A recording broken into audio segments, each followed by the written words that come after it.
আপনি তো আপনার মাকে বৃদ্ধাশ্রমে রাখার সিদ্ধান্ত নিচ্ছেন, তাই না? আসুন কথাগুলো শুনে যান।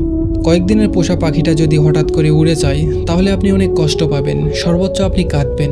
তাহলে একবার চিন্তা করে দেখুন, যে মা আমাদের 10 মাস 10 দিন গর্ভে ধারণ করে, শরীরের 20টা হাড় একসঙ্গে ভাঙার মতো যন্ত্রণা সহ্য করে আমাদের পৃথিবীর আলো দেখিয়েছেন, সেই মা কিভাবে আমাদের ছাড়া থাকবেন?